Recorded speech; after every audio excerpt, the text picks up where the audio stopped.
Rules and procedures we will follow for this meeting tonight.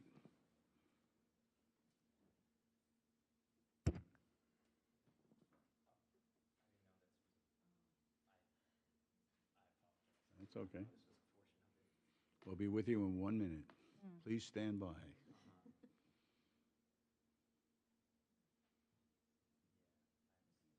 Look at CBA recordings to the left. No, I am logged in for that, but I didn't know about the actual rule. So there you go. Portion. Yep. Good evening, and welcome to tonight's meeting of the Town of Babylon Increase the Zoning volume. Board of Appeals. The following is the procedure that will be followed tonight. The matters will be called in the order they appear on the calendar, with adjourned matters being called at the end of the regularly scheduled matters. Matters cannot be heard prior to their published scheduled time. When your matter is called, please submit the affidavit of posting to the secretary and proceed to the podium and give your name and address. The chairperson will then swear you in and read into the record information we have from your application, comments from various town departments, and any correspondence received on your application. The chairperson will then ask you to make whatever presentation you wish to make to the board. After you have made your presentation, the board will ask whatever questions the board deems appropriate, and then we will ask for comments from the public. If you wish to speak for or against an application, we ask that you wait until you are acknowledged. Come forward, give us your name and address, tell us where your property is in relation to the property that's in question tonight, and then please direct your comments to the board, not the applicant or the applicant's representative. We have to keep a record, and we cannot do that if there are people talking over each other or cross conversations. If someone has spoken for or against an application, and they have said exactly the same thing that you wish to say, it will have the same force and effect in the record if you give your name and address, are sworn in, and say that you join in those comments. If you have anything additional to say, please don't hesitate to do so, but keep in mind that you will be given only one opportunity to speak. After the public has spoken, the board may ask the applicant to come back to answer any questions that may have come up as a result of the public comments, or for the applicant to summarize.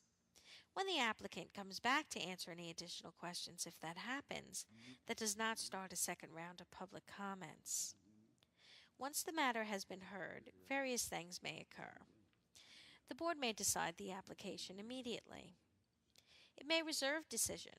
If the board reserves decision, that does not mean the matter is approved or denied. It just means that the board needs more time to decide, may want to go out and look at the site again, or might want to review the documents and testimony further before making a decision.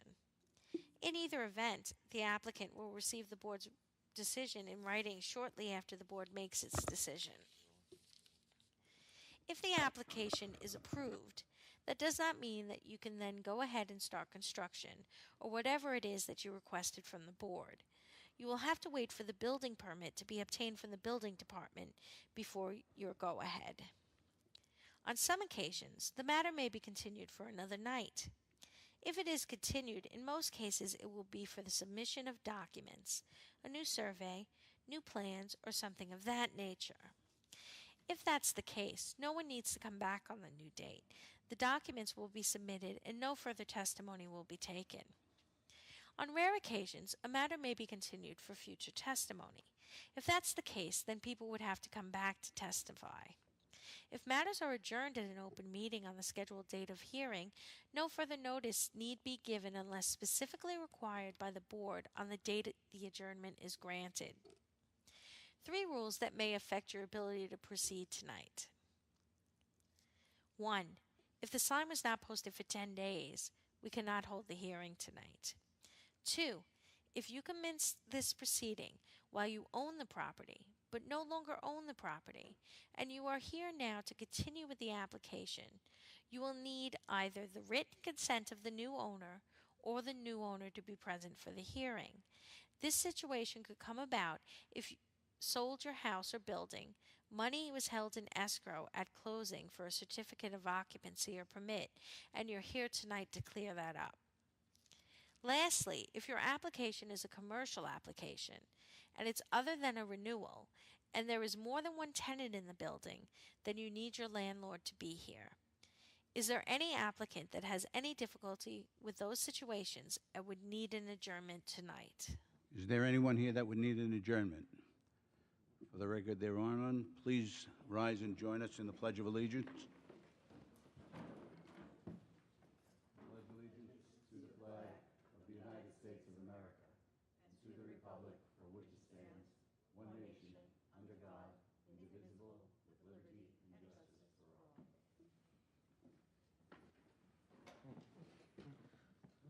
Okay, we have two adjournments this evening for Habitat of Humanity.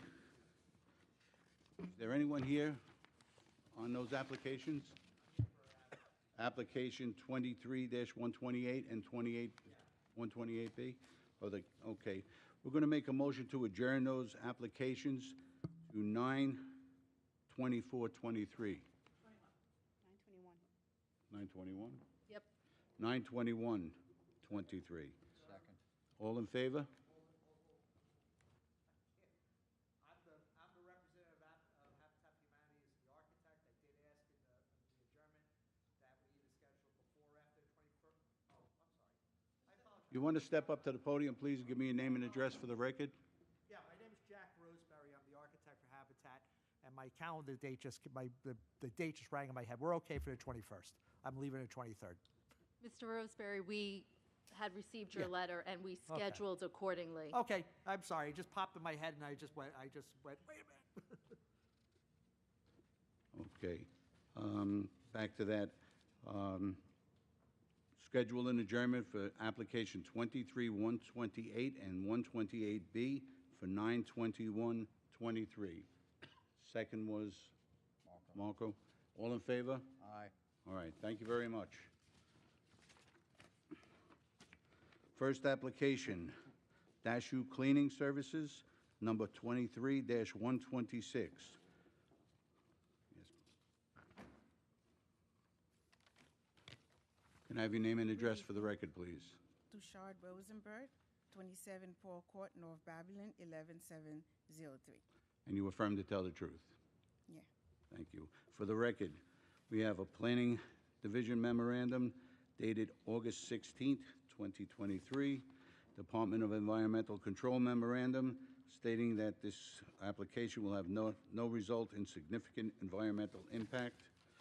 We have a survey by Scalise Land Survey dated 1/13/2021, tax map as an area map. Mr. Chairman, we have 13 photographs. What would you like to tell us about this application? Well, I made the application just to, it's something I'm doing for my family. I want to do a cellar entrance on the side. And the reason I wanted to do on the side just because I want to do a pool in the back. My architect, my previous architect, he had a stroke, so he can't help me much, He told me before that I cannot have the stair back there if I'm going to have a pool by 15 by 27 or something inches because there's code involved. So I figured that the best place to put it is on the side where it's fenced and it's not going to create any problem to anybody. And the space, he said, we have enough space in there because it's not going to be a lot of space on the stairs, even though it's stated on the measurements. And then somebody told me that they passed in the front of it to see a lot of dirt. It's too close. I believe it's just because that you see a lot of dirt. But once everything is done, you're going to see the true, can actually be done. I'm going to turn the hearing over to Mr. Shepherd. Hi, how are you? So, have you read the planning memo notes? I read the planning memo notes saying about the covered, I have a non-permitted covered concrete, and where it said, when I purchased a house like 3 years ago, and everything was legal. There's nothing in questions, everything. I asked if they have paperwork for it, they told me yes. But even though the building department didn't have a plan, they didn't have a plan for some reason, I don't know why they never had a plan. So I end up doing a plan for the entire house. You're gonna And- need, yes, you're gonna need to have that taken care of also. I did. But what I'm asking is, It's for the 25.5, 24.5? no, I'm referring to the switching of the egress window and the steps. Oh, when you said the egress window, this is where the pool is gonna be. I put the egress window there because when you have the pool, it's not gonna, we're not gonna be having a problem. But if you put a stair there, we're gonna have a problem to have a pool fit there because the space is not that big to have a pool. Is this, I mean, you haven't proposed this, you haven't applied for this or anything yet. The Is this- pool, I'm looking around for a best quote. That's the reason I haven't applied for it yet. But that was my first thing I wanted to do because my daughter, my 10-year-old, she liked to swim. So instead of spending a lot of money and for her to go swim at other places and she's not really learning a lot, so I figured I'm gonna have a big pool there for her. And I wanna have enough space. I just don't wanna have any problem. Let me ask you, is this in-ground or above ground? And ground. In-ground. Depending on where you put it, you might need to come back to us anyhow. The pool? Yeah. Well, I want to have a company that do everything for me instead of me doing it now. I don't know much. It's just that my architect, he had a stroke, and I don't want to deal with the kids. So I hire a new one, but he still want to continue under the first one. And right now he's on vacation, so I'm just presenting the case because I just don't want to hold up the process because it's been a Okay, hold. and, certainly. And you've already started this work, correct? The work been started. Everything been started, but when it started since 2022 October, the previous guy that was the contractor, he was a crook, so he took all my money and left and made a mess. So I have a new contractor trying to refix what he did, and believe it or not, it's a mess. I But can it's tell by trying the to resolve. photos. I did a drive-by today. What's on the front door? Is there a notice put on the front door? There's a notice. That notice from that was from the building department. You have to put it. Is it stop work order? No, there's no stop work order. Okay. Is the masonry egress window at the rear already installed? Yes, everything's still there because the guy gave me okay to finish up. Yeah, it just seems to me, and I think that's why we noted it in the planning comments, is that the rear of the property, sort of like in between where the egress window is now, and sort of that back line of the house, it seems like you have a conforming location to do an outside cellar entrance in the rear of the house, at the rear of the house, flush against the house. So in this instance, you're proposing sort of an L-shaped cellar entrance, right? Going down in the side yard and then turning into the house. It just seems like this could be simpler than what is being Because proposed. the beam of the house, they can't have a door there. So that's the reason they have to do it that way. Yeah, because it's on the side, but if it was on the back, you wouldn't have to be concerned. If it was on the back, this wouldn't be an Yeah. issue at all. If it was in the back, there wouldn't be an issue, but it created a problem for me to have the pool that I wanted to create it now. And then this is not taking enough a lot of space in the front. So you have a number of concrete covered patios that extend off the rear of the home already. Though, I guess I'm just confused because you're saying that an outside cellar entrance flush with the back of the house will conflict with the pool, but you already have like these concrete patios that are projecting out into the rear yard a significant distance. No, So they're not. the pool's They're gonna not- have to be further back. No, They're not that big. Same. So she's not gonna be able to, unless she were to remove these, I draw a picture pool's of it. gonna be back there. Right. So you could I could show it to Helpful to you. You see could the decrease plans, those and then the patios to- basement floor plan. They're not compensate for big the at pool. all. They're already decreased. They're very small. And then even if the concrete where it's covered is where the entrance door go inside of the house. Is there. Okay. All right, we're going to need to I could show you little further review pictures. of this Okay. application. So do But you we're mind if gonna- I show you little pictures? Sure. Submit. I think this is what we already have. We have that already, no?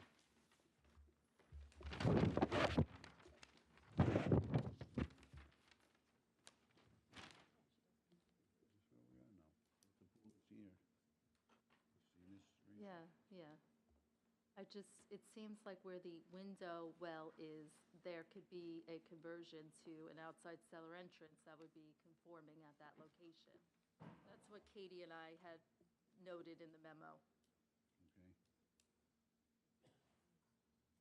Did you see in the memo that it was noted that to put the cellar entrance where the egress window is, that's a recommendation? It's a recommended, if I put it that way, it would interfere with my shed.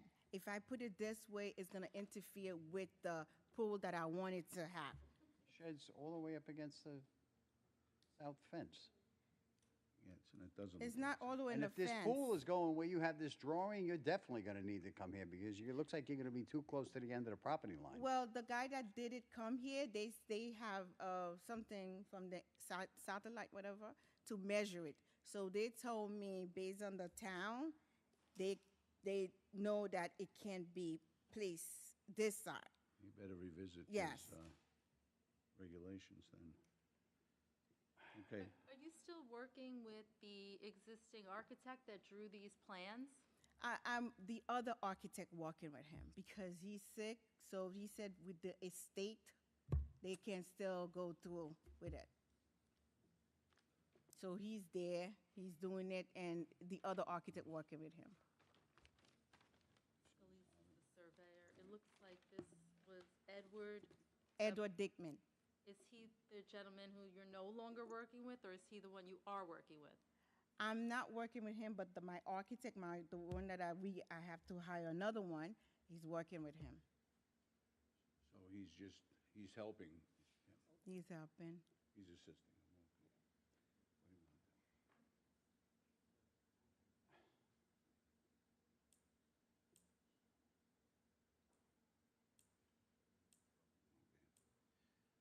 want? If there's structural differences that you want to change, you should bring the architect with you, okay? The You could do architect, that. okay, he was on vacation. I told him to come, but he was just like. All right, we're going to he didn't reserve come. decision and leave the record open for Okay. further decision, for further conversation, So you want him okay? to come? It- When? You're gonna, So what you could do is you could submit a letter from the architect, sort of explaining some Okay. of these issues that you've raised with respect to why this needed to be located at this particular spot and this particular dimensions, because Okay. we're struggling with that. Okay. So if you want to submit something in writing from your architect, sort of explaining the site selection for the cellar entrance, you could do that. Okay. And we don't have to come here or? No, the public, Just have the letter. your presentation and that part of the public hearing will be over, but we will keep the record open for that submission, Okay. okay? Yeah. Okay, thank you very much. Thank you. Did anyone want to be heard on this application? For the record, there are none. Thank you. Okay. Do we want to keep the record open to a date certain, so she has 2 weeks to submit that letter? You know, we Okay. could do that. Okay. Yeah, do you know our next date? Yeah, we can make a motion to close the public hearing and keep the record open to 9/21. Make a motion to keep the record open for the public hearing, close the public hearing, and keep the record open till 9/21/23. second. All in favor? Thank you. Application 23-129, David L. Roth and Elizabeth Rowland. Good evening, board members, Commissioner. My name is David Roth. I'm the applicant, and I'm representing myself as attorney. Okay, for the record, we have a Planning Division memorandum dated August 16, 2023, certificate of occupancy dated May 29, 2009. Town of Babylon Board of Appeals application approval dated May 12th, 2011. Department of Environmental Control memorandum, open with recommendations, with still open for an analysis on that. We have a survey dated by Charles J. Gravano, dated September 25th, 2012, tax map as an area map. Chairman, we have 4 photographs on the site plan by SRF Architect dated July 13, 2023.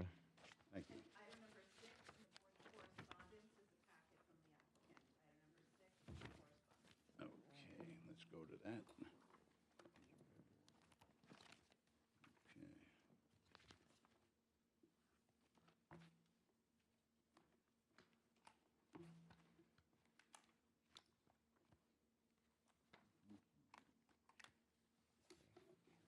Okay, Is it like a memorandum of law, would you say? number 6, right here. Yeah.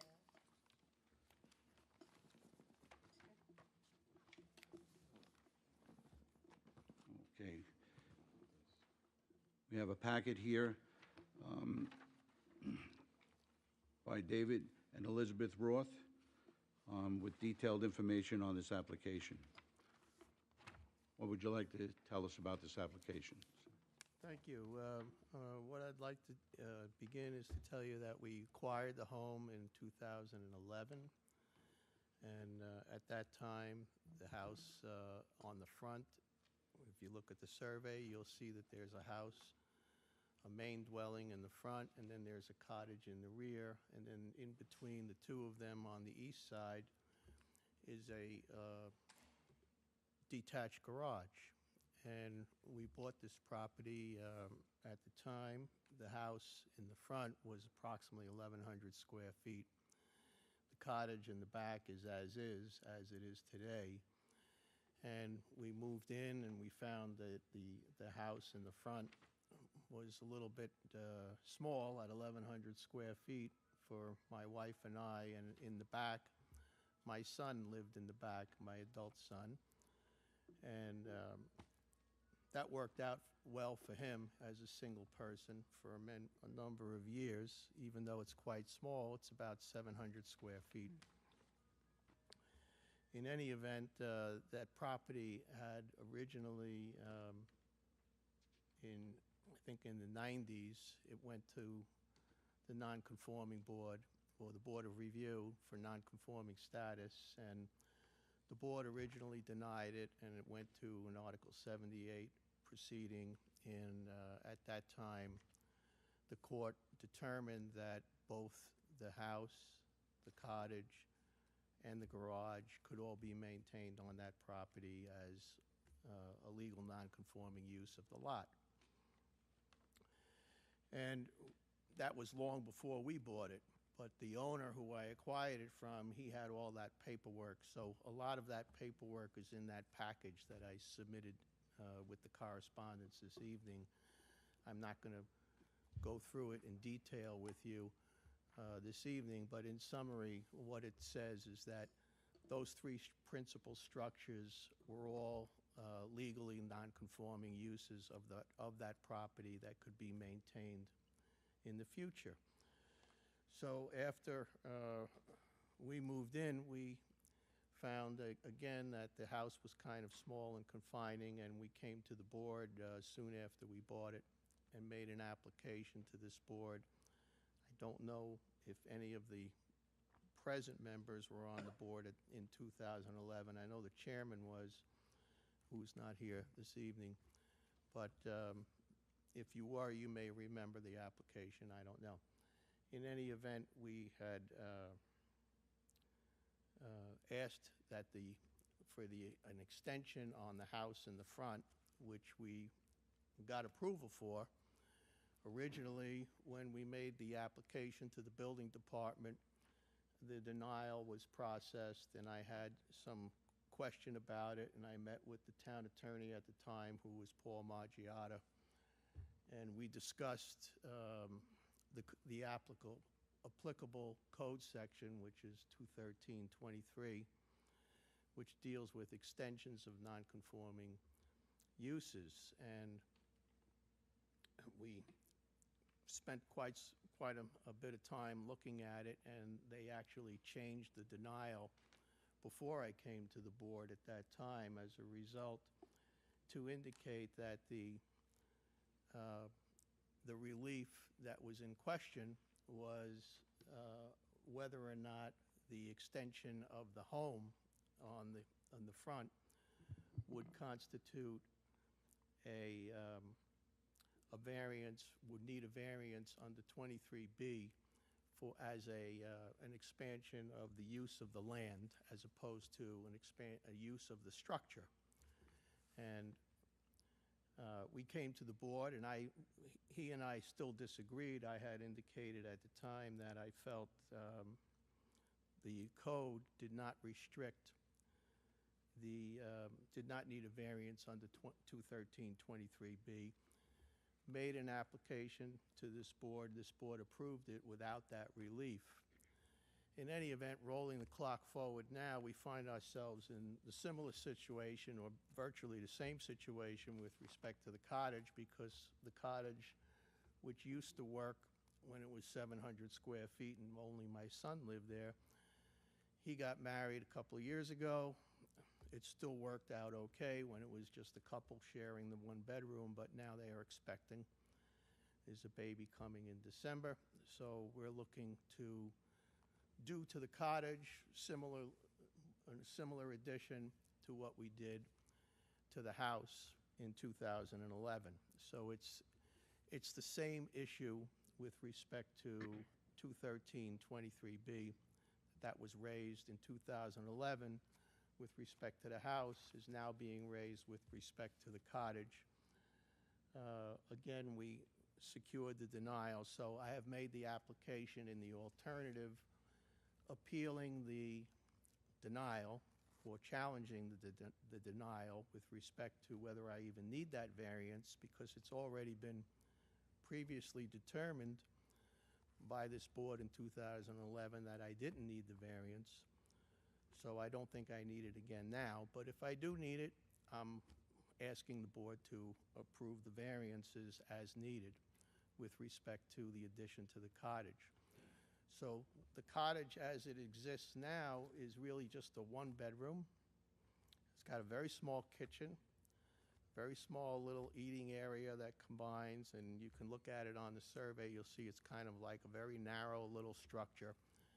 And what we're proposing to do is to add a bedroom to the front and expand the kitchen. But all of the setbacks I'm asking for are as existing. We're not changing any of the existing setbacks. So to the extent we need setback relief, we're looking to just maintain the rear yard setback, which as exists. We don't even need the variance for that, but we do need a side yard variance for the east side, because it's a little short now. And if we do get the approval from the board, we need that side yard setback with respect to the addition that we're proposing. The building department also made another determination that I disagreed with, which with respect to building area. And the three structures that we have, if as proposed, would be within the building area maximum, which is 30% of the lot. And we were just a little over 29%, but the plans examiner included the patio within building area, which I don't think is appropriate. If you look at the code, it's very explicit. It defines buildings and it defines building area to exclude structures or improvements that don't have a roof over them. And this patio is completely open on the ground level. So I took issue with that as well. But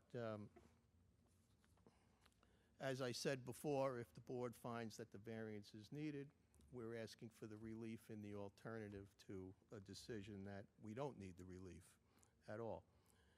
And as far as the variances itself, as I said, the setbacks are all existing.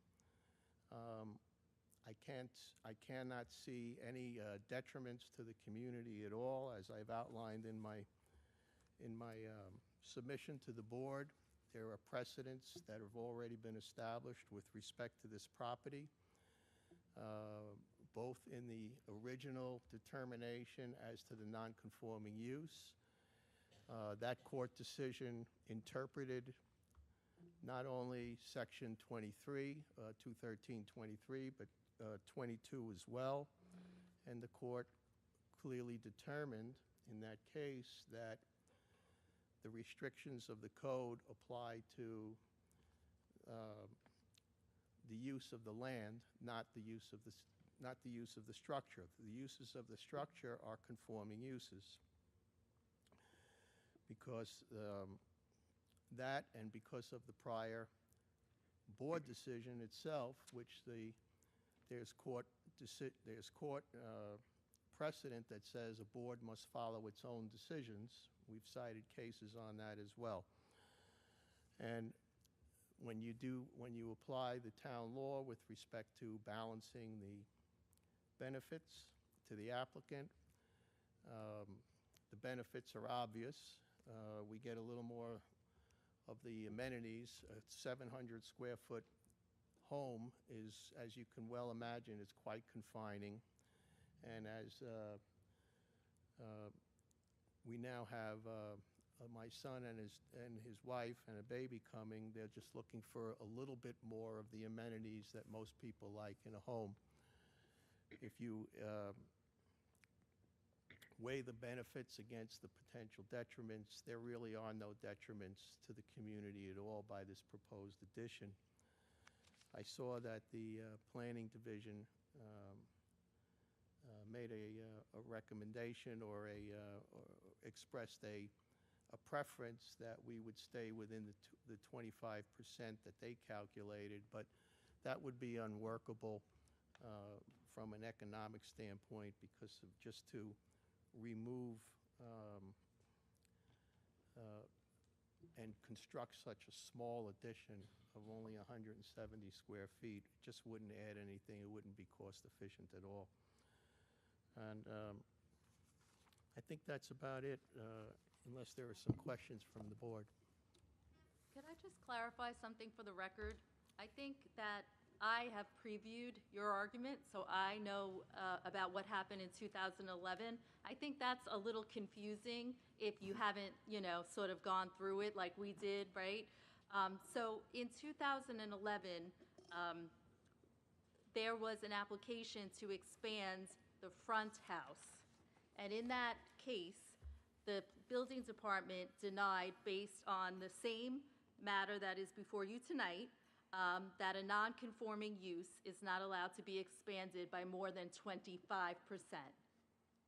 So what Mr. Roth is saying is that at that time, he was allowed to expand upon the house, and was it this board or the town attorney that determines that relief was not? No, I'll explain. So originally, if you look at the exhibit that I attached to my memo, I have the original denial there.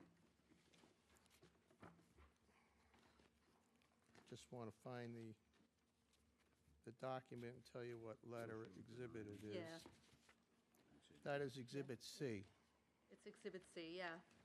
And if you look on the bottom, it says a non-conforming use. And then added to that with the initials and the date is the word land. That's what I was referring to. So they denied it originally by a reference to a non-conforming use and referencing the 25%.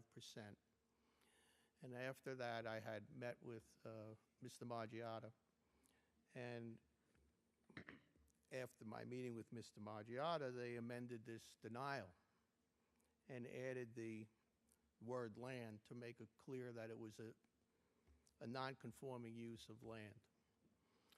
So I did go to the zoning board for relief, and the zoning board granted the relief. If you look at the approval on the application, you'll see, if you look at the original application, which I also attached, Right. you'll see that the relief was originally applied for. It's part of the application. So then that 25% relief was advertised. You came to this Was board for advertised. that relief. You're saying that the board determined during the course of proceedings that that 25% relief was not needed, and to evidence that, you're giving us the approval at the end of the day, which did not contain that relief or reference that relief. Instead of referencing that relief in the approval, it uses the words "as amended," which is redacting any of the other relief. You see the words "as approval" in the decision of approval? Okay, I'm just trying to understand the argument as Yeah. to what happened around the 2011, and I think it's a little unclear if you haven't gone through these records No, with a I'm- fine-tooth comb. So I just wanted to make sure that was clear for the board what the nature of that argument is. I'm glad you did that, because if anybody is not clear, that's exactly what happened. We went to the board for the relief. It was originally applied for, but it was applied for the same way I'm applying for it now. I applied as an appeal, and I asked for the relief in the alternative. The relief was advertised, it was noticed, it was part of the application, it was part of the original denial. The board then heard the application. They reviewed not this package, but this one, which is almost the same, which I gave them in 2011, with the case law and the arguments that I've repeated and presented in my package to you tonight. And they made the decision that I did not need the relief that the building department had originally said I did. It's not often that the Board of Appeals is asked to hear an appeal, which is where it gets its name, but you have the jurisdiction to overrule and override the building department when they make a determination that a variance is needed. An applicant can come to you and say, I think the building department was wrong, and this is why, and you have the final decision on that, subject to a court that can review your decision, but you get to review the building department's decisions. So in So if- 2011, that's exactly what happened. We asked for the Board of Appeals to review the building department's decision that a variance was needed. The Board of Appeals determined it was not needed. They amended my application to take away the request for that relief, and they approved my application without that particular variance. In this case, I've asked this board to basically do the same thing with respect to the variance for 213-23B, that restriction as to 25%. And I've also asked them to do it with respect to the building area because of what I said before. The code does not limit, or does not include a patio within the calculation of building area. That's a specifically defined term in Section 1 of 213. Both building and building area are well defined, and they do not include structures that don't have roofs. So that would just leave us with the side yard setback. But as I said, I'm asking for relief in the alternative if you disagree with my opinions or my requests. And So I hope that clarifies it. there's another point that you're sort of arguing. So you're saying that the cottage in and of itself does not represent the non-conforming use, right? That's correct. So to me, the cottage is. No, excuse me, I'm not saying that.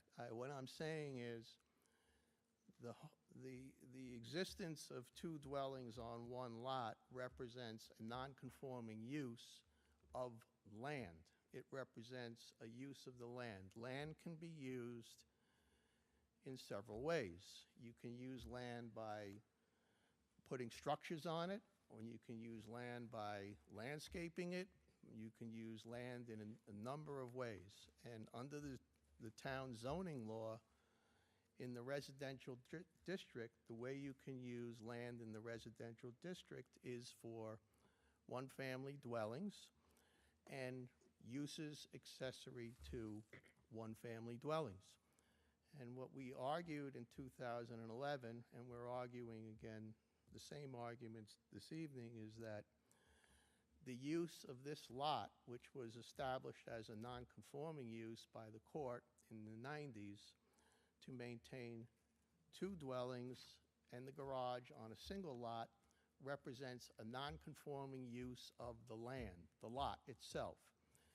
And the restriction of 25%, if you read the code section and you read it carefully, the words that are used in the code say you cannot expand the non-conforming use beyond 25% of the area that's being used for the non-conforming use that is established. And what I have argued is that the non-conforming uses that were established, they extend to the entire lot.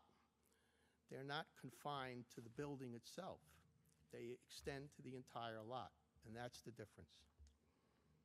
Right, so you're considering the entirety of the property as the non-conforming use of land, and you're saying the 25% expansion does not apply because this expansion to the cottage is not 25% of the entirety of the use of land. I'm saying that it's not an extension of the non-conforming use because the non-conforming use already extends to the entire lot. Okay. We need to reserve further discussion because.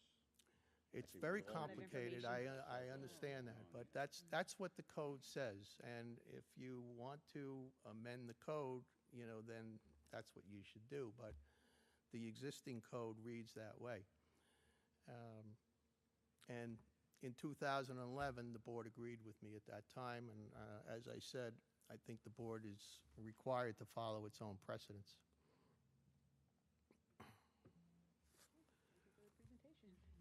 I also wanted to say that with respect to the degree or intensity of the use, because Rachel and I had this conversation, as she alluded to before. I had met with her before I brought the application to discuss some of these issues.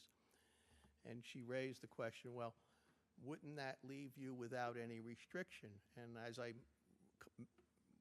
noted in my legal submission or my document, it doesn't do that. You're still restricted by the building area limitations. You're still restricted by the limitations as to setbacks and all the other situations. And if you thought for a moment that when you try to make the distinction as planning did in its memo with respect to non-conforming uses and non-conforming structures, any building that doesn't conform to the code with respect to setbacks or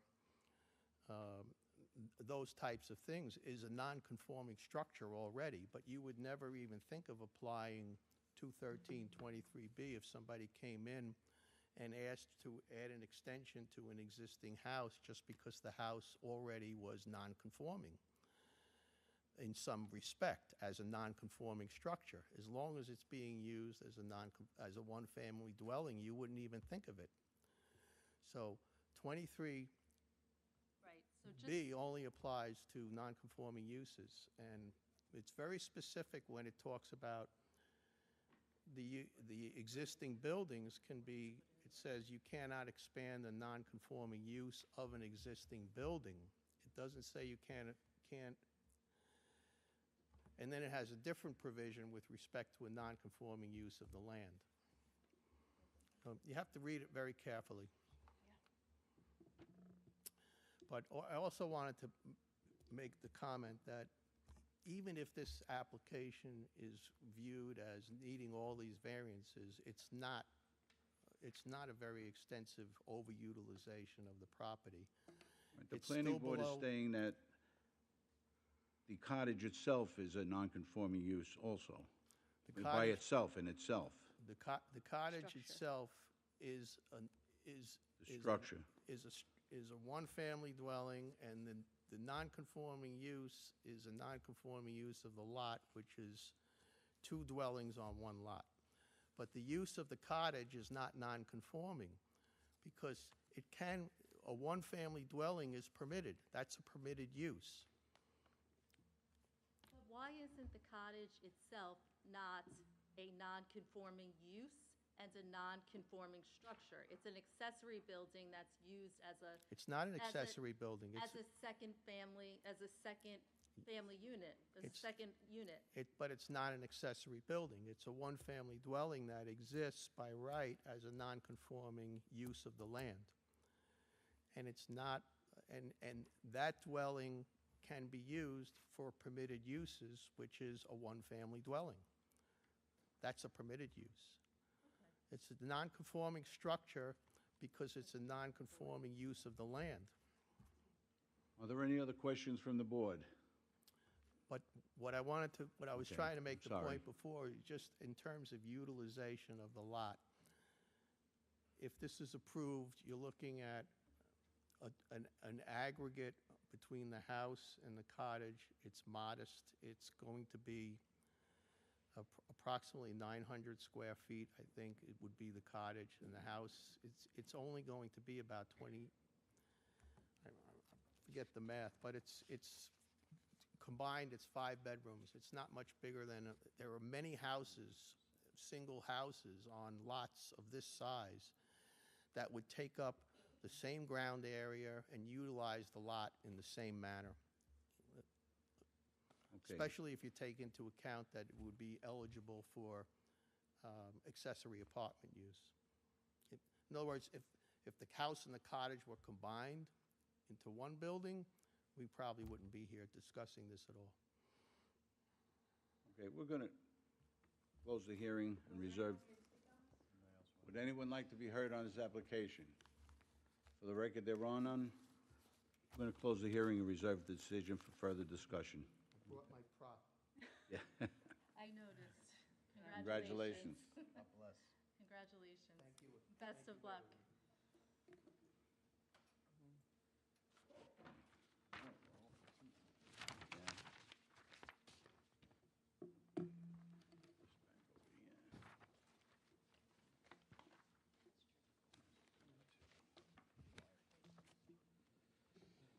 Okay. Application 23-127, Habitat for Humanity of Suffolk County.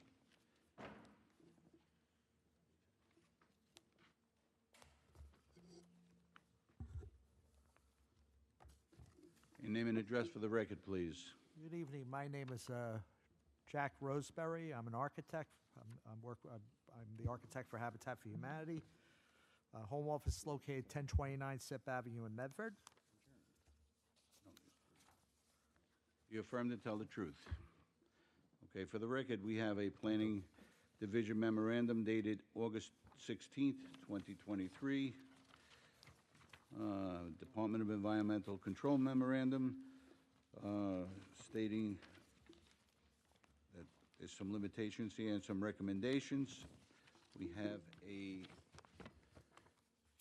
site plan detailing drawings of public water, a survey by Lisa McQuillan dated August 13th, 2021, and the tax map as an area map. Chairman, we have 7 photographs. What would you like to tell us about this application? Well, I have a package of submittals myself here, and I'll make the submittals as I go along. This application is noted in the planner, in the initial commentary. This is for a small Cape Cod-style residence, 27.3 by 24 feet with an 8 by 4 covered entry in the front. Right now, in the existing property, there is an existing 28.4 by 27.3 in length house on the house there. It is elevated due to high groundwater conditions and has a partial basement. The initial idea of rehabilitating the house was considered, but after I almost fell in the hole, the first step inside the door, the structure was deemed too badly damaged to be repaired in a cost-effective manner. Property, as noted, is zoned as Residence C. In consideration for the new design of the house, the length of the house is to match the existing house length to north to south to keep the new construction as cost-effective as possible. A Cape-style house was constructed with an area of 1,068 square feet with 3 bedrooms. House will meet or exceed all the current building and energy code requirements. The house setback is further away from the front property line to accommodate the sanitary system, but there is a sewer connection. The house is on a slab. It will be connected to either this temporary sanitary sewer system as shown, or to a sewer in 2024. I was visiting the site yesterday. The sewer line has been installed with a grinder pump, I believe, which I am waiting on further information on. So we're waiting on it's depending on a connection, status of connection. This house will have a lower height than the current existing house to be removed. The roof overhangs noted on the variance requested are typically required for ventilation in a Cape-style house. All other structures on the site, such as walks and curbs, will be removed in the new construction, and new driveway and utility services will be installed according to the plans. A driveway will be built to Chestnut Street in the north end of the property, and will be approximately 18 feet in length from the property line. Use the existing concrete apron, which will be refurbished. As part of my submission package I have here is the parcel is single and separate ownership. We do have a single and separate search. The lot was transferred from the Suffolk County Land Bank Corporation to Habitat in 2021. Previously, we'd submitted a letter from Diane Mandis, who's the Director of Housing at Habitat, to Rachel to indicating Habitat does not own any of the adjoining properties.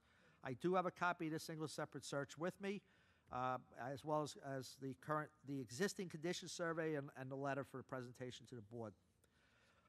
In my presentations, which I'll make a submission of now,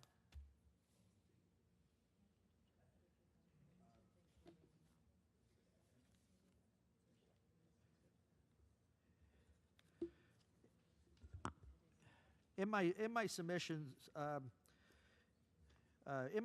I've noted that I've submitted a Suffolk County GIS web map, which is showing the tax parcels in the area, which do indicate similar lot sizes to this one, to a distance of 500 feet as indicated by the green lines on the maps. In addition, I've submitted an aerial photograph of this area from Suffolk County GIS at a distance to 500 feet from the subject parcel as well. The development patterns in this area show similar houses to the west side of Bedford Avenue, as indicated on the maps, as well as a couple other locations in the area. It is noted that the proposed construction is smaller in shape and size than the existing house that's going to be removed. The new construction will lessen the impact of the physical and environmental conditions in the neighborhood. Therefore, the new construction will bring a desirable change to the area by bringing a newly constructed home under ownership by the person purchasing the house from Habitat under their programs. This benefit sought by the variance cannot be achieved easily by some other method. To try to reconstruct the existing residence was economically inviable. The expansion of sewers in this area will allow for houses of much lower profile to be constructed. To match the existing size of the house was not a viable alternative from an economic standpoint, from a cost standpoint. So this is how we came up with the smaller footprint and profile. The area variance is considered self-created and is considered substantial as compared to the current C residence zoning district. According to the Town of Babylon records, this house was constructed in 1939, which predates the zoning ordinances passed in 1954. Care has been taken to match the existing setbacks as documented on the original survey to the side property lines. The diminished lot area and property width impacts will remain the same as the previous existing residence. Granting this application will not create an adverse impact on physical and environmental conditions in the area. It would improve them due to the removal of a dilapidated structure. There was a question raised by the Planning Commission prior to this hearing by the applicant regarding affordable housing.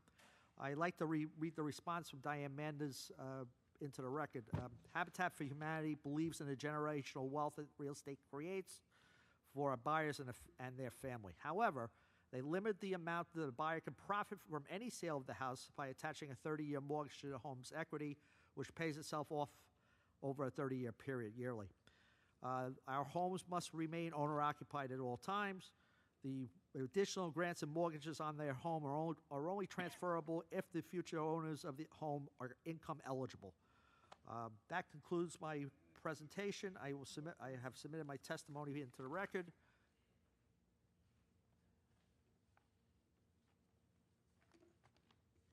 Okay. And I'm here to answer any questions you may have.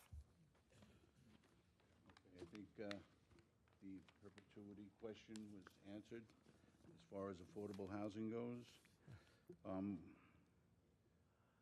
We are looking into the single and separate and doing a little research. Okay.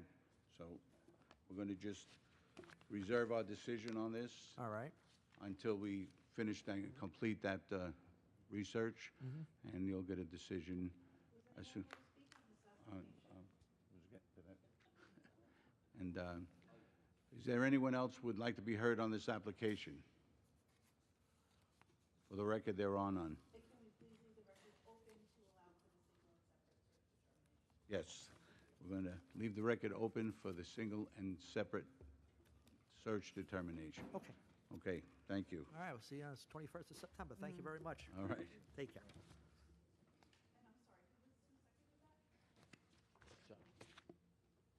All in favor? Aye. Okay. All right, 4 and 5, gone. Or the both. Sure. Just to reiterate, application number 4 and 5 for Habitat of Humanity are adjourned till 9/21/23. Is there anyone here for those applications? For the record, there are none. Thank you. Okay. Application 23-124, Bola EM Realty.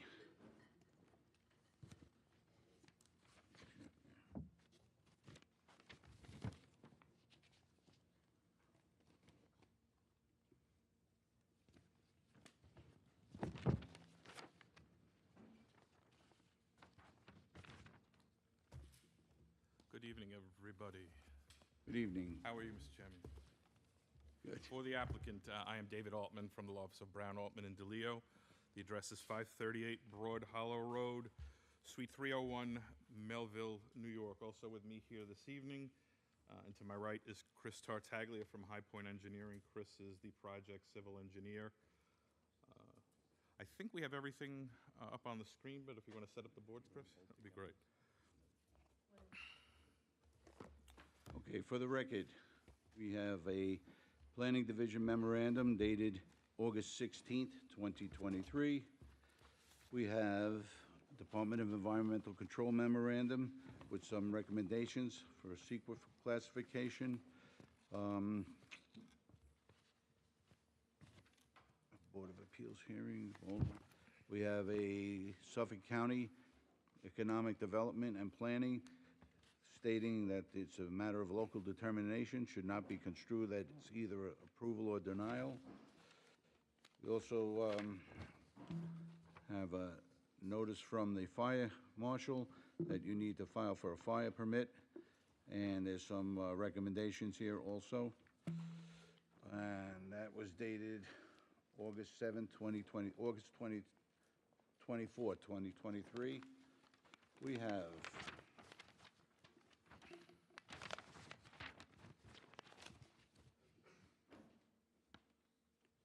survey by Gallus Survey, Gregory Gallus, dated 2/4/2020.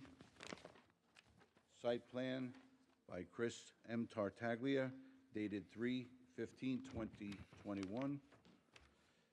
And what would you like to tell us about this application? Mr. Chairman, we have 14 photographs. Okay. This is for 6 and 7? Okay. So that's 7. So we're going to hear this application first, please. Sure. Actually, there's two applications, Mr. Chair. I believe 6 and 7. One encompasses the bulk variances as it relates to the redevelopment of the property, and I believe application 7 relates to the sign variances, which the applicant Correct. seeks this evening. So behind you, and I hope all the folks can see, there is a colored site plan. That colored site plan reflects the proposed redevelopment of the site. The site itself is a little more than half an acre at 25,444 square feet. It's currently improved with a 7 square foot building, which is situated on the northern portion of the property. That's that yellow rectangular structure on the north side of your plot plan. The property has frontage on 3 streets: Baldwin Path to the east, Claremont Street to the south, and then, of course, Deer Park Avenue to the west. The applicant has made application, has already received approval from the planning board for special use permit and site plan to redevelop the site. That approval was granted earlier this year. I believe it was in March of this year. What the applicant seeks tonight is some minor, what I consider to be minor variance relief, largely, particularly as it relates in connection with the bulk variances driven by the shape of the lot.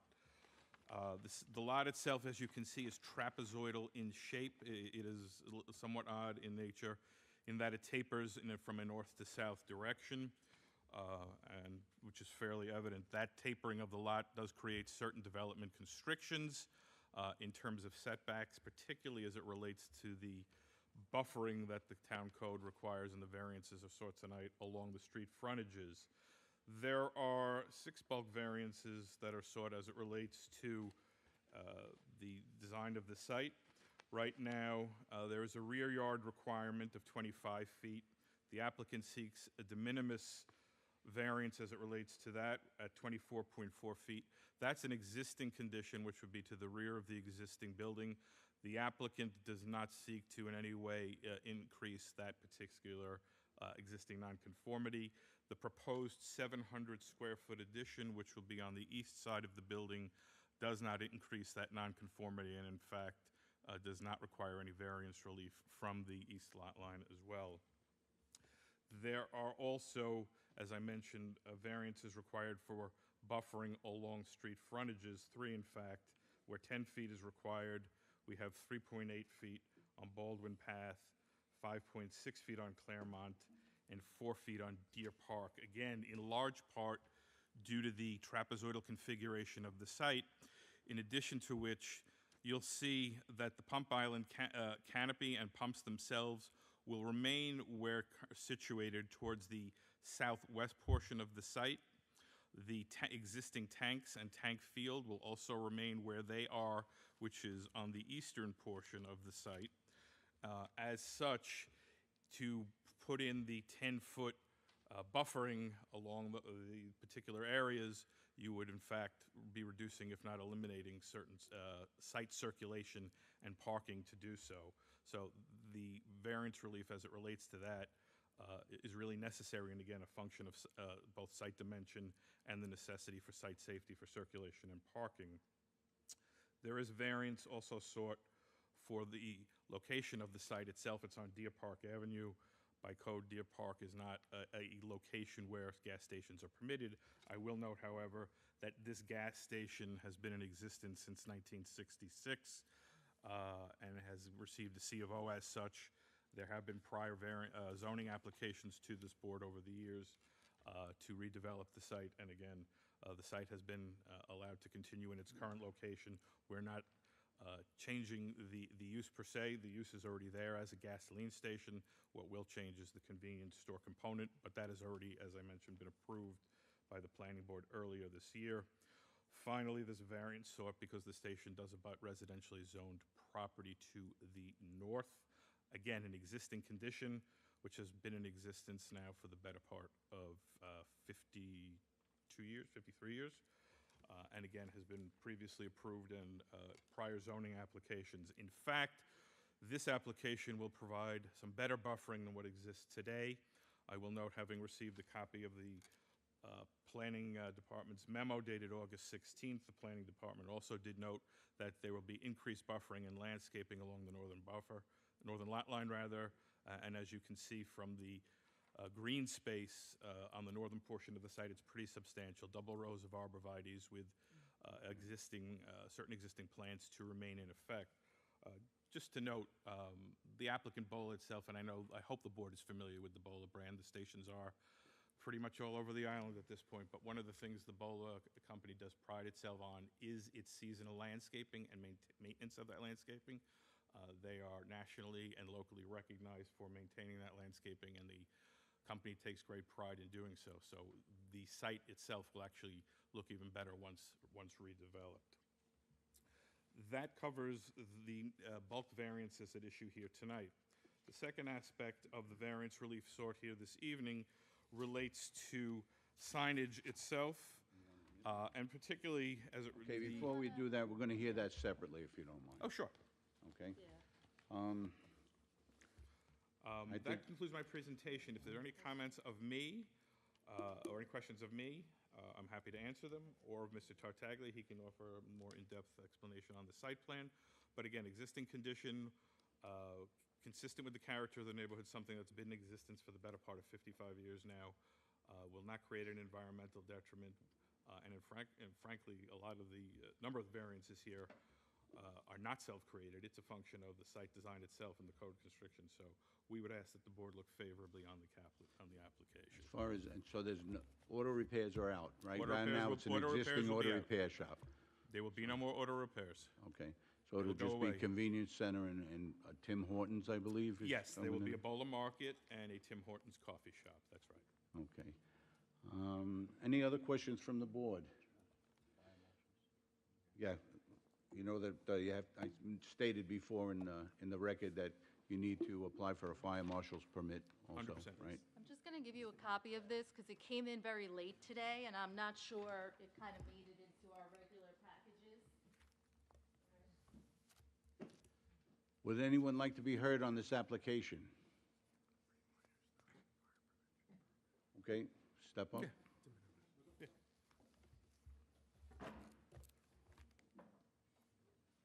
Name and address for the record, please. Gennaro Cozzolino, 2125 Deer Park Avenue, Deer Park, New York, 11729. You affirm to tell the truth? I do. Good evening, board members. I live at 2125, which is 80 feet north of the property. I was just wondering if a fence will be installed on the northern side, behind the buffer zone? Okay, we can get that question We're going to take all answered. questions, and then we'll have them come back up and answer, okay? And where is the garbage disposal going? We'll get that addressed Okay. also. All right. Let's just hear everyone. David, do you want to keep a list so we could go answer by answer? Yeah, please. How you doing? Name and address Tom for the Dockery, record. 11 Cassuth Street, Deer Park. You affirm to tell the truth? Yes, yes. Now, they did a traffic study. Where are they coming out on the side there? Like the exits coming out? It looks like where he moves the building, does he have another exit coming out there? So you're going to present all your questions, and then we're going to call up the applicant and his engineer to come up and address that for you. So Okay. let us know any questions you have at this point, please. Okay, good. Now, I don't know if you know, but last year, you could ask Mr. Donnelly, he's also with the Deer Park Fire Department. There were 27 accidents on that corner right there. Because you have the apartments coming out, you have Deer Park Avenue, you have the gas station, you have Baldwin and Cassuth. It's a very unusual corner. So they have to be very careful where they put the the entrance there, coming out onto those streets. And you said there's going to be a Tim Hortons or there's going to be a Burger King? I believe it's Tim Hortons. Well, we'll get Okay. that question answered for you and clarified. So they're not going to put like a Burger King like they did on Comac Road or a Subway? I don't believe so, but we'll Okay. get that question answered for you. I know they did a nice job over there with all the landscaping. So, what else was I going to ask here? So that was it. In the store, there's going to be, because there's no more like fast food on that side over there. You know what I'm saying? So if they put like a Burger King or something, or if they make it that much bigger, like where are the people going to park? The employees? Or they're going to come out and park over by our houses and stuff? Okay? Okay. That's it. All right, thank you very You much. got it. Dockeyry, 11 Kossuth Street. Huh? Kossuth, Kossuth. All right. Doreen, did you get the spelling of the first gentleman's name? Because I didn't catch it. You did? Okay, thank you. Yes, sir. Name and address for the record, please. Joshua Allen, 2 Kossuth Street, Deer Park, New York, 11729. You affirm to tell the truth. I do. Thank you. For these guys, these gentlemen here, where we're going to move that fence back, there's a daycare there, Just address, right? just address the Oh, I'm board, sorry. please. There's a daycare there on that corner, a state licensed daycare, home daycare. So with more foot traffic, depending on, and car traffic, depending on where the exit is, how is that going to, I want to know how that would affect, basically, I have parents that come, they park, they get their kids. If it's already a busy intersection, as the previous gentleman stated, so it makes it even busier if you basically push that fence line back, and I don't know where the access and egress will be, but it makes it a little bit more Address the dangerous board, please. for the children that are there, toddlers to about 5 years old. Sir, did you say that is your home daycare? Correct. Okay, I missed that part. Mm, Thank well, you. my wife, yes. Okay. Thank you. I appreciate it. Is there anyone else who'd like to be heard? Please step forward.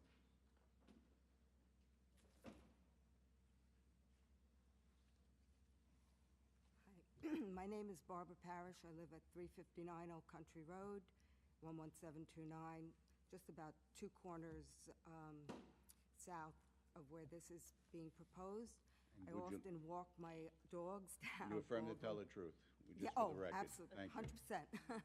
I often walk my dogs down Baldwin Path. I was just wondering if there's any proposed pavements there, because cars speed up and down there like crazy.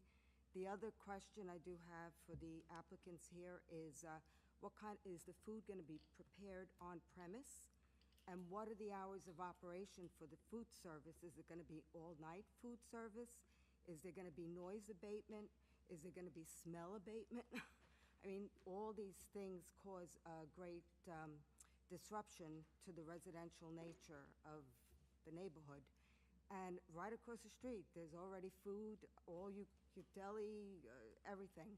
So this is going to be a lot of disruption for no real gain to the community. We already have these kind of services that are grandfathered in the little mini mall across the street. Also, I'm not sure if I'm remembering correctly, but, well, I do remember 2018, there was an application made for a similar structure to be put next to our house on the northeast corner of Deer Park Avenue and Old Country Road. And at the time, it was deemed that the only appropriate structure that could be put north of Nichols Road on our side of Deer Park Avenue would be professional medical. Now, I understand that the gas station is grandfathered in, has been there. They've coexisted well with the neighborhood for many, many, many years, but this would be extending the use to what was promised us, that there would be no retail and there would be no food service, because it is predominantly a residential, quiet neighborhood. And these people really deserve better than to have this shoehorned in to where they're living. They have a lovely community, and it would be nice to keep it that way. So Okay. that's my... Thank you. Would anyone else like to be heard on this application? For the record, they're on. stop sign on Claremont. Because if you have the people coming up, and people coming out of the gas station, people coming out of the office building, You have to would it just, be better for a stop sign there? this is not a conversation here, so you already were heard, sir. Hi, my name is John Alessio, 10 Cassuth Street, Deer Park. You affirm to tell the truth. I do. Thank you. The previous lady just asked one of my questions. I was going to ask about hours of service. They'll be able to answer that. And one further question is, have they applied for a liquor license? They're going to be selling alcohol at all hours of the night. Okay. That's all. Thank you. Would anyone else like to be heard on this application? For the record, they're on, sir?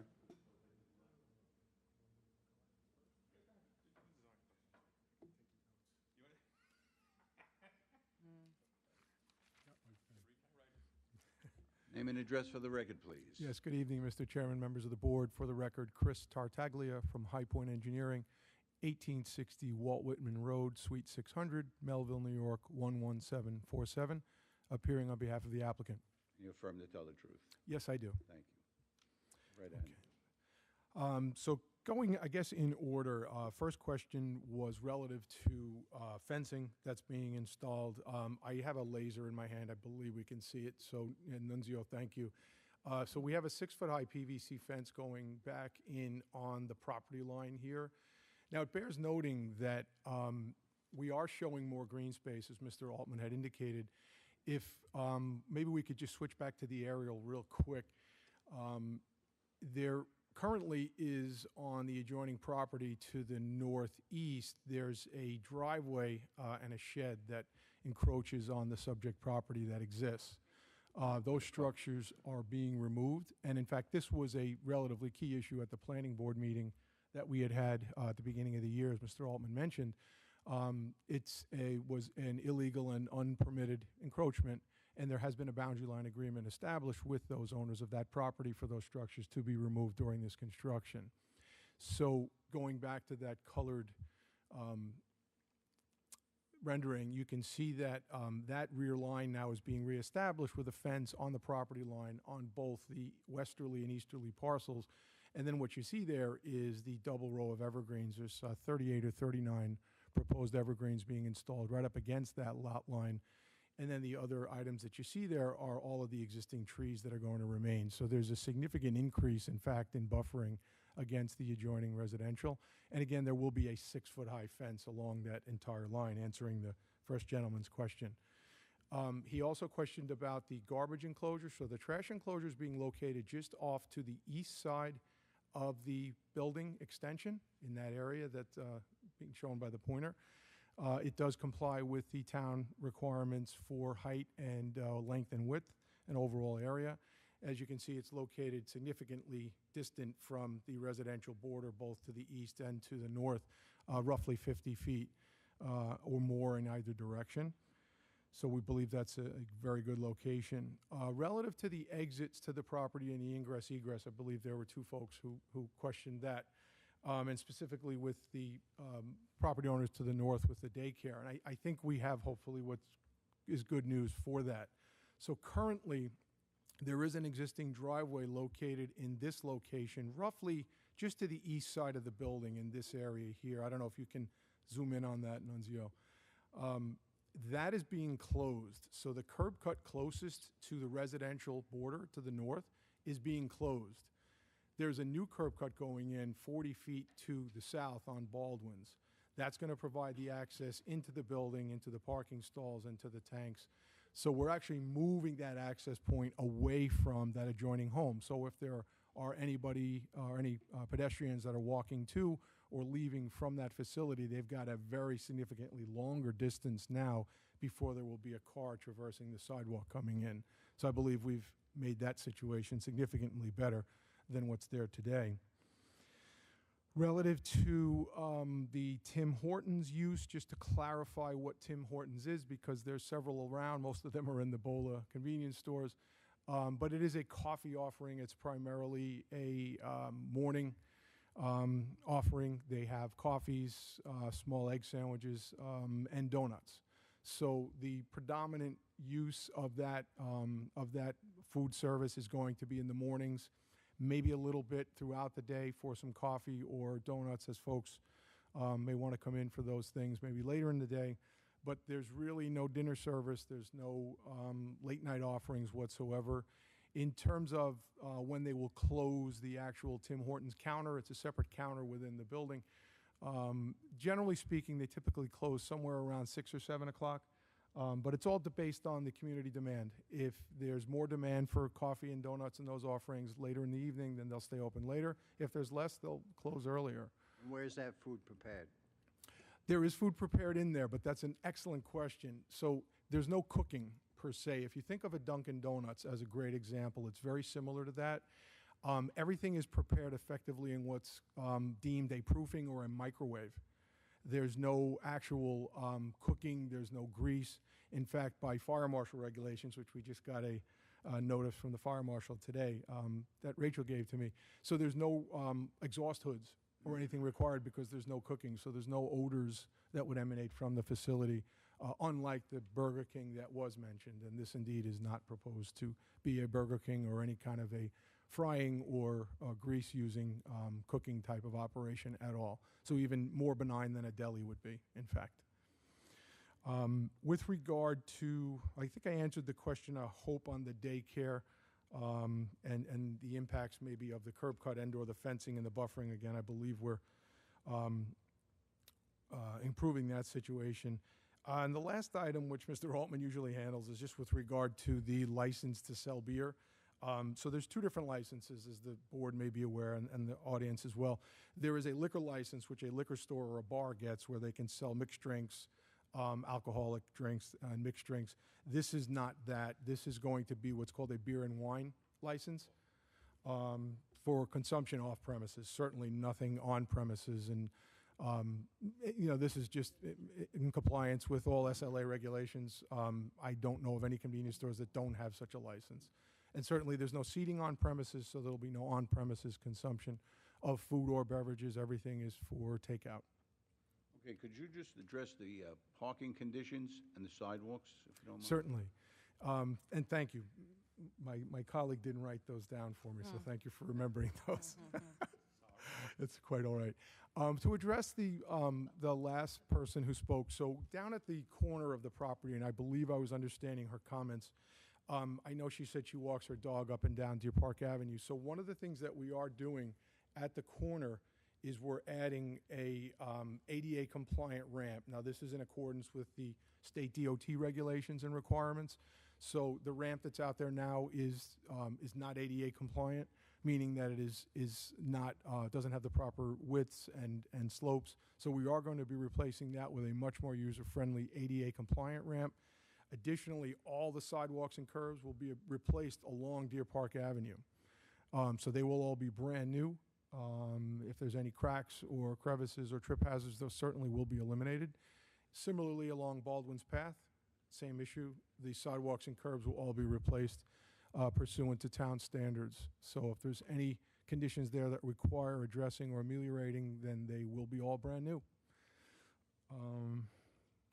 As far as parking goes, we are code compliant with parking. So meaning that for the 2,500 square foot building, we are required to provide for 13 parking stalls by code. So within the town code, that 13 stalls is required to not only address the customers, but also the employees of the facility. So we do provide for 13 parking stalls. We've done a lot of these locations, and a store of this size, generally speaking, will probably not have more than 4 or 5 customers parked at any given times at the actual parking stalls. So we've got those stalls right in front of the building. A lot of times people will park at the pump and walk in. That's also a very common occurrence.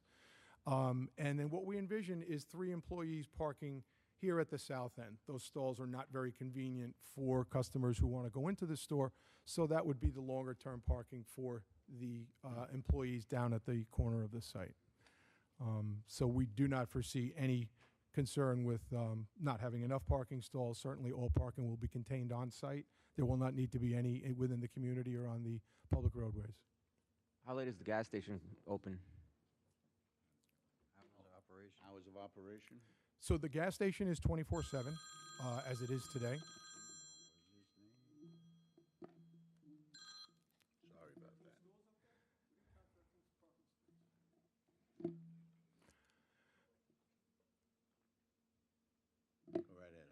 That's okay. So the gas station itself will remain as 24/7 operation. The convenience store will also be 24/7. As I mentioned, the Tim Hortons counter itself will be market-driven in terms of their hours of operation, but typically start around 5 or 6 in the morning for the food counter, and again, probably end somewhere around anywhere between 4 and 6 at night, again, depending solely on demand. Okay, I got a few more questions. go right ahead. I'll ask, I have a few more concerns, and I'll ask them all at once. The garbage, when and how often, as I'm sure the neighborhood will want to know, hours of operation we covered. The, between the gas and the food and everything, how many employees are we talking? And they'll be parking on the premise, in those 13 spots? And then there was one other concern, which I don't think, I'm sure you have covered, but if you were addressed with this snow and the noise. I'm sorry? The Snow and noise, snow removal and noise. One of the neighbors had asked. Ms. Tartaglia, could you also point out the 13 spaces again? Be happy to. I think we should do that a little bit, make it clear where they are. Also, Okay, a so quick I'm going to question. ask my You colleague won't have any of Manziota- the employees parked on the side or anything, just on the premise, correct? I'm sorry? Any of the employees, they won't be parking on the side or on the side street, just on Yeah, the premise? I just explained it, Okay. but I'll go through where the stalls are and then repeat what I said about where the employees are going to be and how many there are. So along the left side of the building here, we've got 3 parking stalls to the west side. In the front of the building, we've got 1, 2, 3, 4, 7 there. There's an additional stall there, 8, and then 5 more along the front. And we have, excuse me, let me just pull up my plan. My eyes are not what they used to be.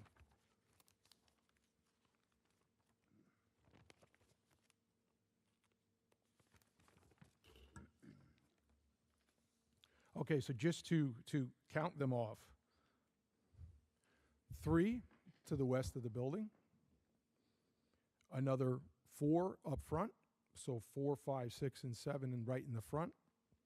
We've got another single stall, number 8, which is located in between these 2 curb cuts. And that's a little bit of an oversized stall, by the way. We've tried to accommodate. Planning had made some requests that in case a landscaper or somebody with a trailer comes in, that they can park without obstructing any kind of access. And then we have stalls 9 through 13 right here at the point. 9, 10, 11, 12, and 13. Right in front. That's the blue in the front.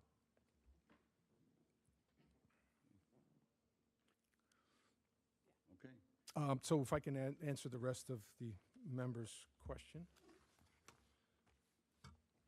Garbage pickups. So they are generally going to be, what we see at facilities of this size generally is once every 2 to 3 days.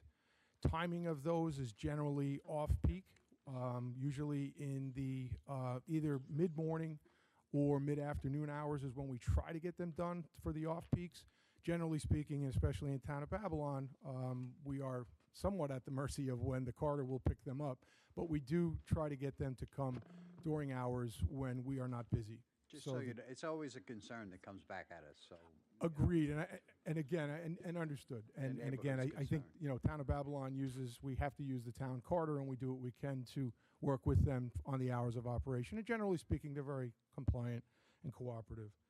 So number of employees, as I mentioned earlier, we're looking at 3 employees, and just pointing on the screen, generally speaking, we have the employees park as far away from the building as possible because we want our customers to be able to get into the store easily and safely. So generally speaking, we expect the customers to use the parking that's near the building, and the employees, which would be 3 maximum at any given time, down at the southerly end. Snow removal is by BOLA. They actually have their own snow removal crews as they do their own landscape crews. So they've got, I think it's 30 trucks that they have all the folks in their construction department, because they're not building anything in the snowstorms. They get out and they drive the plows and they clear the properties. In terms of this particular location, snow storage areas, there's a lot of green space to move that snow into the landscape areas and get it out of the way. So I believe we have that covered very well. And I don't believe that snow removal or obstruction with snow has been an issue at this property to date. At least we haven't heard of any. And as far as noise goes, I don't think we're going to be doing anything but improving the noise situation, simply because a service bay facility, when it's in operation, everybody in the room knows, you know, the air ratchets go off, the tires are banging, there are significant noises that are made from that particular use. That's eliminated with the convenience store. The only noise is that of the cars pulling in and out and parking. All the business is transacted inside the building with doors closed. So we generally don't ever see any concerns or problems with noise at a facility like this. If we were building a service bay facility, certainly that would be something that would be of a concern, but we're actually eliminating that potential use from this property. So I hope that answers the questions. I'm certainly here to answer any others. Are there any other questions from the board? For the record, there are none. Okay. You only get one chance to come up and make your concerns, so. Yeah, let's hear what the All right, let's see.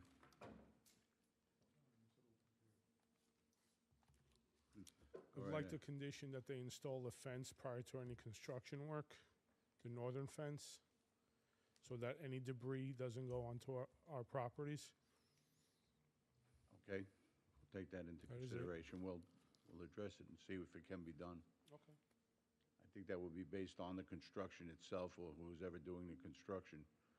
If they have to put a debris fence up or something, which normally they do, I believe. Now I'm going to speak as the engineer. There will be, obviously, as part of any site work we do, an approved grading and drainage plan, and I'm sure Rachel could tell you that as well. So, yes, we are required by rule to maintain all runoff on site. Was that right? There we go. So, unless there's any other questions, I think that sort of concludes our presentation. As it relates to the first part of the application, I just will simply submit into the record what we typically refer to as our precedent chart. That way, you all have it, and you know there have been prior decisions by this board. Mr. Altman, is that on this case or the sign? It's actually as to both. There's Oh, it's yeah, for- it's as to okay. both. So I'll simply ask that. Okay, we're going to keep the record open and reserve decision at this point on this application, on 23-124. The record is open for which purpose, Gonna- Mr. Chair? We'll close the hearing and reserve decision. Okay. Okay? Thank you. All right. Excuse me, you had your chance, so, okay, thank you. It's not an open discussion. Thank you.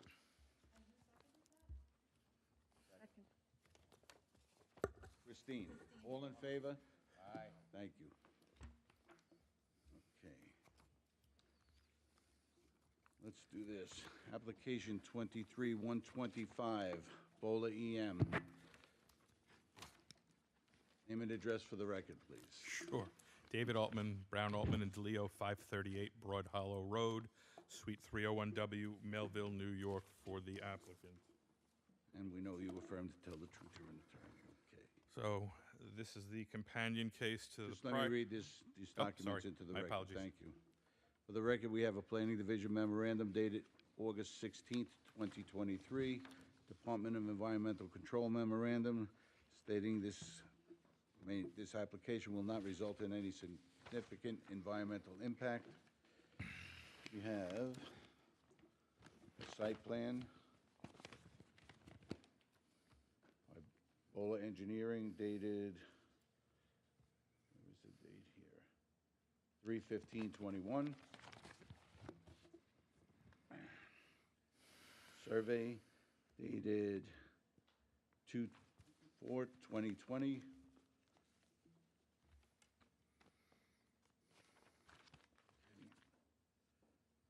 Proposed site plan also dated 5/29/2020, and a tax map as an area map. And 7 photographs. 7 photographs. Go ahead, thank you. You're welcome. Thank you, Mr. Chairman, fellow board members. This is the companion case to the previous application, which was for bulk variances as it relates to site design. This is the case as it relates to variances for signage. As such, I would ask that the board incorporate by reference the relevant testimony from the prior application into this particular hearing, so we don't have to repeat the pedigree information. I'll just note for the record that the following variances are sought, and then we can sort of touch upon them. So, with regard to the proposed ground sign, and if we could, Nunzio, just pull up the site plan for 1 second so we can show the location of the ground sign. There we go, and we're keeping on the same location. So, the ground sign which we're proposing is going to remain in the same location, which is at the southwest corner of the property, as far away as possible from the residence to the north and right at the corner of Claremont and Deer Park, providing particularly visibility for northbound traffic on Deer Park, which in those two northbound lanes can only head northbound, so it is ideally located. But nonetheless, there is some variance relief required for that, but the new sign, and in this town, each panel on the sign is treated as a separate sign, so we're requesting a variance for 4 signs on the ground sign where 1 is permitted. The ground sign would be at 20 feet 3 inches in height, where 15 is permitted. The total sign area as proposed is 44.6 feet, where 40 is permitted, so it's de minimis in nature there. To permit a total sign area of 23.2 square feet as it relates to the price signage, which I think is important to all of us these days, bearing in mind that the cost of gas seems to tick up on a daily basis. But that, again, price signage would be 23.2 square feet, where 12 is permitted. And the final variance as it relates to the building facade itself, which is the south-facing facade of the building, which faces the northbound traffic on Deer Park Avenue. And predominantly, we're proposing 3 wall signs on the southern elevation, again, away from the residence, and facing due south for northbound traffic, where 1 wall sign is permitted. Starting with the wall signs first, if we could. You'll see there's the Bola Market sign, which is going to be directly over the door. There is a gabled entrance, which provides a sort of a nice finishing touch for folks entering the property with gooseneck lighting. You have the Tim Hortons sign, which will be closest to Deer Park Road, providing the greatest degree of visibility for, again, northbound traffic on Deer Park. And then on the east side of the building is the traditional Bola placard that you see at many of the Bola stations. That is a precast concrete placard. It is non-illuminated.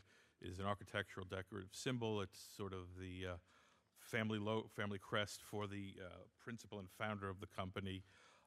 And in connection with that type of signage, we have, on prior applications in this town, made application for similar variance relief and had those requests approved. We would ask that the board look favorably as it relates to this. Again, the signage being focusing away from the residence, angled south. Also, it's sort of helpful in that we do have the Pump Island canopy, particularly as it relates to, again, northbound traffic on Deer Park. So additional sign visibility is helpful for those and to provide advance notice of the product offering on site. With respect to the ground sign itself, where most of the variance relief is sought, I will note again we received a similar planning memo dated August 16th.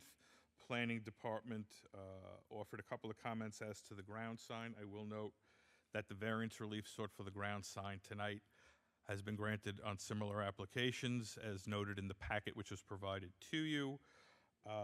The price sign itself provides for 3 grades, which would be, I believe, regular, premium, and diesel. To the extent there is the necessity for visibility, and of course that enhances motorist safety, particularly for those traveling northbound on Deer Park, to provide as much advance notice as possible so you can identify price and make a safe turn into the site. It's sort of essential to have that visibility, and there are minimum lettering and number size requirements, I believe, by separate code for safety as well. As it relates to the overall area of the non-price signage, again, 40 square feet is permitted. The applicant is proposing 44.6, so a de minimis increase there. As I mentioned, the code here is somewhat unique in that each panel for the non-price sign is treated as a separate sign. We do have the mobile logo. Right below the mobile logo is the Synergy logo, which is part of the mobile branding, Tim Hortons, and the Bola Market. And then, of course, there's a variance requested for height at 20 feet 3 inches, where 15 is provided. That mobile sign. We have received similar relief on other Ebola applications for the height as well, and it's fairly consistent with standard signage, particularly as it relates to being on Deer Park Avenue, where motorists can, on occasion, do drive somewhat quickly. So again, ease of identification and allowing for safe turns into the site.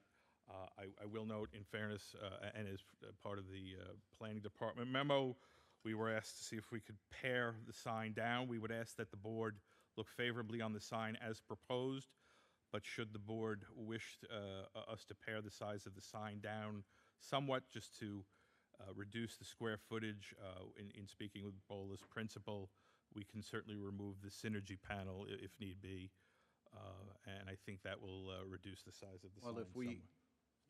compared to the other bowlers, this is a smaller location.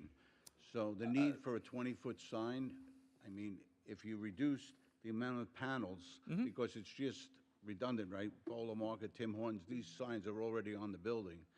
And reduce the height of the sign by reducing some of those panels, you could conform to the 15 Yeah, so, feet. Mr. Chair, as I mentioned, we would be amenable to removing the Synergy panel if the board is of the mindset that they want the sign a little lower and a little less profile. We can also take out, I believe it was the Bola Market panel as well.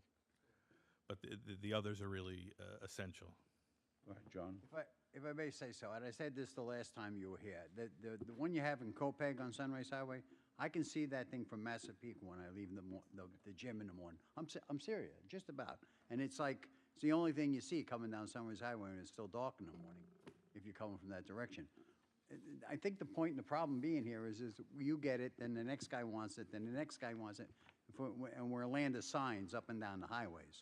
So if you could, do something to conform to bring it into, lower the sign. Again, for the record, Chris Tartaglia from High Point Engineering, appearing on behalf of the applicant. I will tell the truth. I understand that sign. I appeared before this board. That sign is twice the size of this sign, the one in Sunrise Highway. It's almost 120 square feet, if I have my facts right. It is large, but that's not what this is. So if you're concerned about the one in Copeg. Premise is also larger. This is a small Understood, and premises. it's Sunrise Highway, so it's a completely different roadway. It's not Deer Park car Avenue. wash there and a bunch of, So that said, we're not talking about Copeg, we're talking about this application, which again, this sign is half the size of the one that you're concerned about. So we hope that helps to ameliorate the concern, but just to reiterate what Dave said, and I did bring sort of a little markup, but I don't know if this is going to confuse the board more than help, but maybe I'll just try to describe it by looking at what's up on the screen.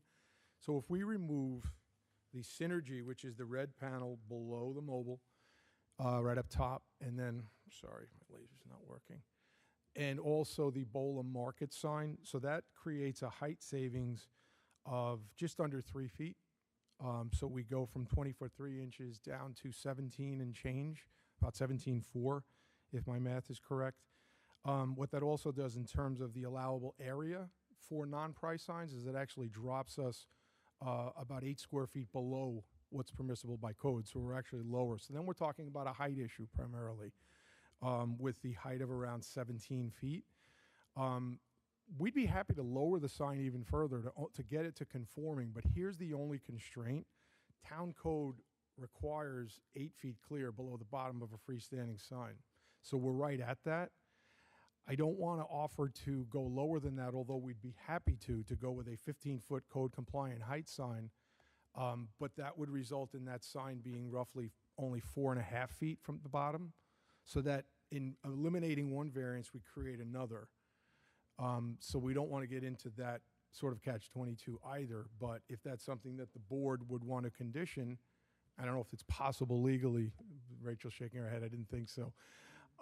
But consider that would your ameliorate the height. We'll consider your request. Thanks. You're Appreciate welcome. it. Thank you. Chris, Okay. did you want to submit a revised plan showing it lower? Is that, or you'd be amenable to just a, Removing those panels. I don't know that from a safety perspective, you want to drop the sign that low? no, I don't want to drop the 8 feet. I Yeah. want to hold the 8 feet. I'm Right. talking about removal of the extra we can- panels. We can submit a revised Yeah. sign panel with the 2 panels removed. Yeah, I don't want to go, I wouldn't advocate for going No, below and the I 8 wouldn't- feet. I wouldn't either. Yeah, thank you, Rachel. We can certainly do that. Thank you. Would anyone like to be heard on this application? For the record, there are none. Oh, I'm sorry. Come on. This is based on only the signs now. Barbara Parish, 359 Old Country Road. Can I ask a question? How much of that sign is going to be lit up with neon or LED all night blazing? Because that is going to face my house. And right now, there's a medical building on the opposite corner to that. They have neon, LED all around the roof. And we were promised that would be toned down. Never happened. Blaze it into my bedroom windows all night long. So this will just light everything else up like a Christmas tree. It's not appropriate in a residential neighborhood to have a big stanchion like that and a big sign. It's just not conforming to what we have. So I would ask how much of that is going to blaze all night long. Right now, you don't have that. Right now, the hours of operation are till 5 o'clock, and then everything shuts down. This is going to be 24/7. Now, I'm concerned about it. I really am. The light, we don't need more light at that point. It's residential. Okay. Anyway. I'll ask, thank you. Anyone else? Okay, for the record, okay. Kimberly Allen, 2 Cassuth Street, Deer Park, New York, 11729. I am going to tell the truth. Thank you. My house is right next to the current gas station that's there. It's already bright. I don't understand all of the numbers and how big and small something is going to be, but it's already bright. I have to buy blackout curtains, and I had to buy an additional tint to put on my window to keep. There's one bedroom that is right, butts up against there. So it's already bright, and it's my kid's bedroom. So I had to tint it out, and then I had to black out the curtains. So again, I don't understand all of that, but if we could just keep it lower. Thank you. Thank you. Sure, it's Kimberly, and last name Allen, and it's 2 Cassuth, Kossuth. Thank you. Would you like to address the concern?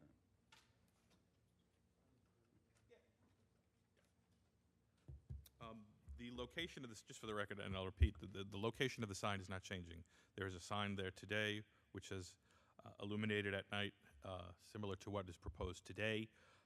So we are not changing that location. It is staying on the southerlymost portion of the site, closest to Deer Park Avenue, as far away from the residences as possible.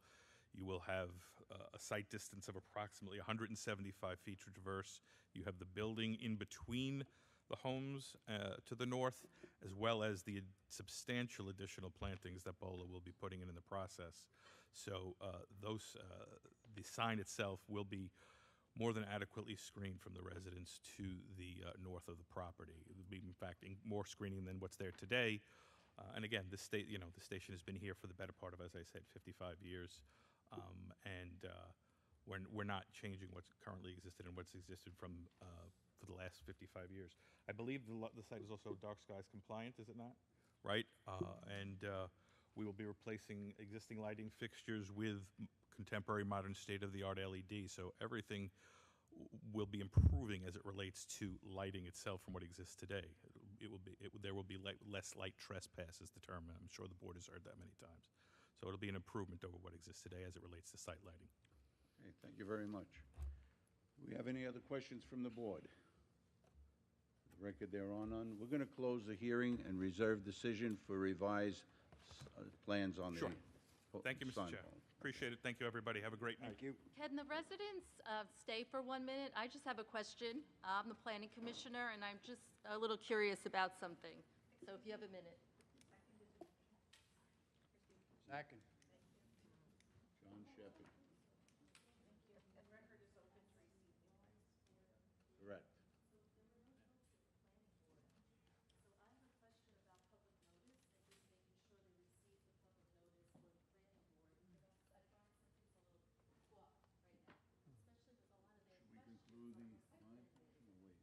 Wait till she's done, I think.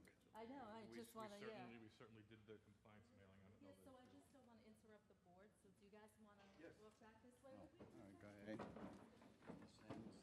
This concludes the live streaming of our meeting this evening. We'll continue with our